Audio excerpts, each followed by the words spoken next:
The day my son was born should have been the happiest day of my life. Instead, it became the day I realized my mother-in-law had been planning to take him from me. After 30 hours of labor, our son Noah arrived nearly 6 weeks early. He weighed barely 4 pounds. The doctors rushed him straight to the NICU. I only held him for 23 seconds. Then he was gone. Those were the longest days of my life. Every morning I walked into the neonatal unit praying his tiny chest would still be rising and falling. Every evening I left crying because I couldn't bring him home. My husband, Ryan, tried to stay positive. His mother didn't. Linda constantly reminded everyone how fragile Noah was. She kept saying we weren't ready. You two are still children yourselves. Ryan always laughed. Mom worries too much. But she wasn't just worrying. She was planning. One afternoon, while I was still recovering at the hospital, Linda offered to stop by our house and prepare the nursery. I thanked her. It seemed like a kind gesture. A week later, I asked Ryan to bring me my favorite baby blanket. He looked confused. It's gone. So were the diapers, the stroller, the crib sheets, half the baby's clothes. I thought someone had robbed us. Ryan called his mother. She calmly replied, I took them. I couldn't believe what I was hearing. Why? Because Noah will need them at my house. Silence. Ryan actually laughed. He thought she was joking. She wasn't. When Noah was finally healthy enough to leave the hospital, we drove straight home.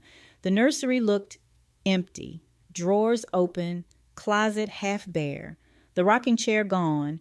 Even the framed photo above the crib had disappeared. I burst into tears. Ryan drove us straight to Linda's house. The moment she opened the door, my heart stopped. There it was, our nursery. Every single piece, the crib, the blankets, the stuffed animals, even the tiny wooden sign that read, Welcome Home, Noah. She had rebuilt our baby's room, inside her own house. I stood frozen. Linda smiled. Isn't it beautiful? Ryan stared at her. Mom, what is this? She answered as if it were obvious. The baby's room. At your house? Well, of course. Then she said the sentence that changed everything.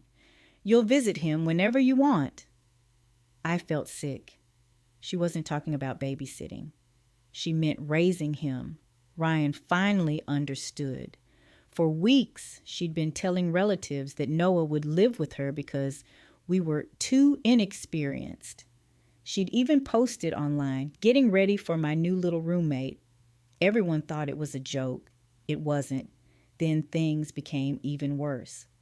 Ryan found an envelope on her kitchen table. Inside were printed custody forms.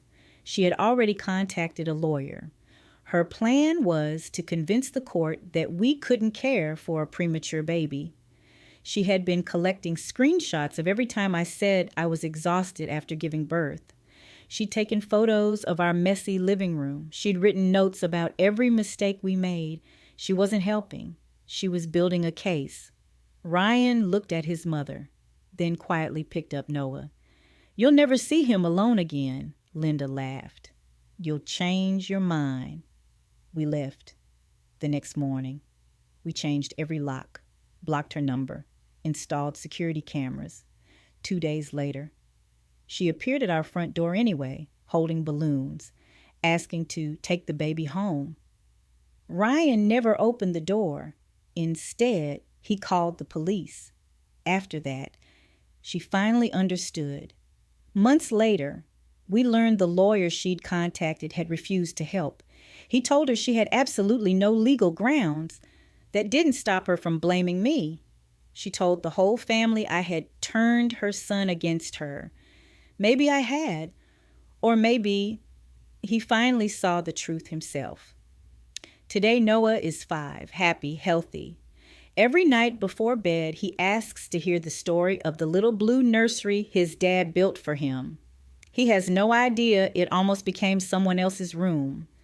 Sometimes Ryan apologizes for not seeing the warning signs sooner. I always tell him the same thing. You didn't fail when your mother tried to take our son. You succeeded the moment you chose your own family instead.